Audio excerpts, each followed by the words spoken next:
تو وہ میں نے قصہ سنایا تھا نا اذان والا, وہ اذان والا میں نے واقعہ سنایا تھا نا, اس سے پتہ چلتا ہے کہ بیوقوف دنیا میں ہول سیل کے حساب سے موجود رہتے ہیں. میں نے یہ واقعہ بیان میں سنایا. اچھا, جن کا واقعہ ہے نا وہ آج مجھے فجر میں ملے, انہوں نے کہا مفتی صاحب آپ نے آدھا سنایا آدھا چھوڑ دیا.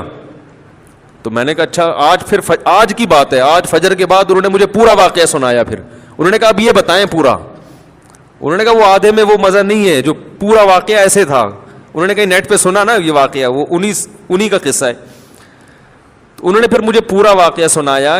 بہت سے لوگ ہیں جن کو یہ واقعے کا پتہ نہیں ہے, تو یہ واقعہ اس پر کہ بیوقوف دنیا میں ہول سیل کے حساب سے موجود رہیں گے. تو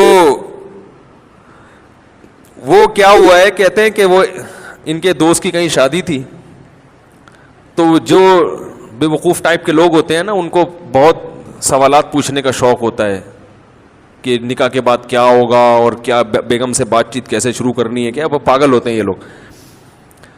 تو یہ آ گیا ان کے پاس, ہمارے جو دوست, نام نہیں لوں گا میں, بیٹھے ہوئے ہوں گے یہاں پہ, ایسا نہ دوبارہ پٹیں دولہے کے ابا سے. پھر یہ ایک دفعہ تو پٹ چکے ہیں, دوبارہ نہ پٹیں گئی, زخم تازہ ہو جائے گا نا ان کا. تو وہ دولہا جس کی شادی تھی, رخصتی تھی رات کو, وہ آیا ان کے پاس ایسے پوچھنے پاچھنے کے لیے. تو انہوں نے بتایا کہ بھائی دیکھو, زوجہ کے پاس جانے سے پہلے اذان دینی ہے تم نے. اس کا فائدہ یہ ہوگا کہ نرینہ اولاد پیدا ہوگی صحت مند. میں نے تو صرف اتنا واقعہ سنایا تھا. انہوں نے کہا کہ پورا اس طرح ہے کہ اذان بھی کسی اونچی جگہ پہ کھڑے ہو کے دینی ہے.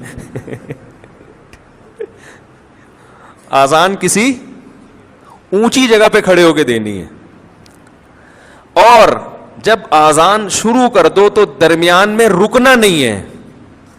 درمیان میں رک گئے معذور بچہ پیدا ہوگا. ٹھیک ہے نا.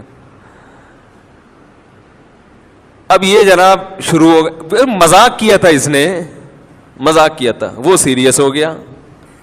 اب وہ دلہن بیٹھی بھی ہے, یہ ڈریسنگ ٹیبل پہ چڑھ گئے نا, اس سے زیادہ اونچی جگہ ان کو نظر نہیں آ رہی تھی. تو شکر ہے الماری پہ نہیں چڑھا.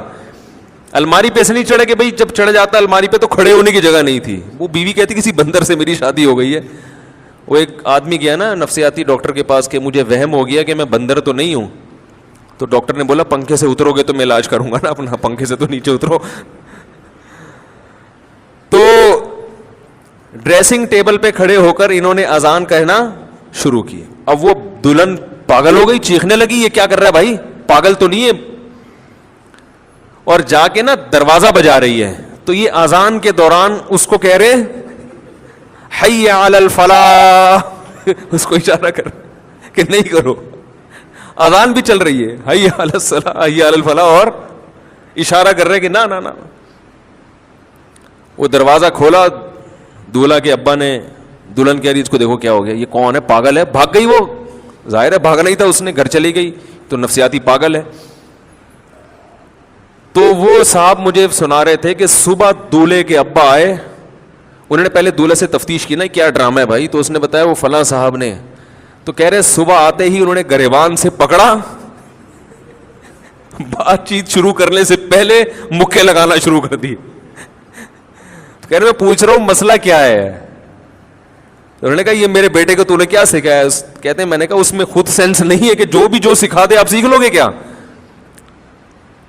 کیا خیال ہے بھائی, یعنی کوئی بھی کچھ بھی کہہ دے تو آپ اس پہ عمل شروع کر دو گے, اس میں اتنی عقل نہیں ہے تو مکے تو اس کے لگاؤ جا کے.